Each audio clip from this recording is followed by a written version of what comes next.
தமிழகத்தில் அடிப்படையில் என்ன தவறாக இருக்கிறது என்பதற்கு ஒரு உதாரணம் ரெட் ஜெயின் மூவி நிறுவனத்தினுடைய புதிய சிஇஓவாக மாண்புமிகு தமிழகத்தினுடைய துணை முதலமைச்சர் உதயநிதி ஸ்டாலின் அவருடைய மகன் இன்பநிதி ஸ்டாலின் அவர்கள் பொறுப்பேற்பதை சுட்டி காட்டுதுங்கண்ணா.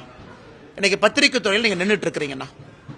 இன்னைக்கு எதற்காக நாம 9:30 மணிக்கு உங்கள்கிட்ட பேசுறோம் அப்படின்னா உங்களுக்கு மதிப்பு கொடுத்து அந்த 10 கிலோ பேக்கை தூக்கி நீங்க வீட்டுக்கு போறதுக்கு நைட்டு 11 மணி 3 மணி நேரமா காத்திருக்கிறீங்க. ஏன்னா நீங்க சம்பாதிக்கக்கூடிய 20,000 30,000 40,000 உழைத்து சம்பாதிக்கிறீங்க.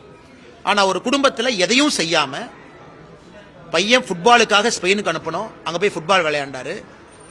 அரசியலுக்கு 3 பேரும் சொன்னதுதான், ஸ்டாலின் ஐயாவும் சொன்னது அரசியலுக்கு வரமாட்டேன், உதயநிதி சொன்னது அரசியலுக்கு வரமாட்டேன், உதயநிதி அவங்க எனக்கு இன்பநிதி அவங்க சம்பந்தமே இல்லைன்னு சொன்னவங்கள. இந்த நிறுவனமே ஒரு குளறுபடி இருக்கக்கூடிய நிறுவனம். இந்த நிறுவனத்தை பொறுத்தவரை பணம் எப்படி வருது, பணம் எப்படி போகுதுன்னு யாருக்குமே தெரியாது. இடி பிரச்சனையில, சிபிஐ பிரச்சனையில, இன்கம் டாக்ஸ் பிரச்சனையில் இருக்கக்கூடிய ரெட் ஜெயின் நிறுவனம் தமிழகத்தினுடைய மொத்த ப்ரொடக்ஷன் எல்லாத்தையுமே தன்வசம் படுத்தி கொண்டிருக்கக்கூடிய நிறுவனத்திற்கு எதுவுமே இல்லாம, யாருமே இல்லாம, சம்பந்தமே இல்லாத இன்பநிதி ஸ்டாலினை கொண்டு வந்து சிஇஓ போட்டிருக்காங்கன்னா இதுலயே நமக்கு தெரியுது இந்த டைனாஸ்டிக் பாலிடிக்ஸ்ங்கிறது எந்த அளவுக்கு போயிருக்கு, எந்த அளவுக்கு ஆழமா போயிருக்கு. அதையெல்லாம் தாண்டி நீங்களும் நானும் என் குழந்தைய கஷ்டப்பட்டு படிச்சு வளர்த்தி சம்பாரிச்சு வாப்பான்னு சொல்றோம். ஆனா ஆட்சியாளர்களுடைய குழந்தை சுகமாக எதுவும் செய்யாம நேரடியா வந்து உட்கார்றாங்க. அதனால்தான் திரும்ப திரும்ப சொல்லுகின்றோம், அரசியல் மாறணும். அது அவருடைய தனிப்பட்ட விஷயம். பொதுப்படையாக சொல்வது இது தமிழகத்திற்கு அழகல்ல.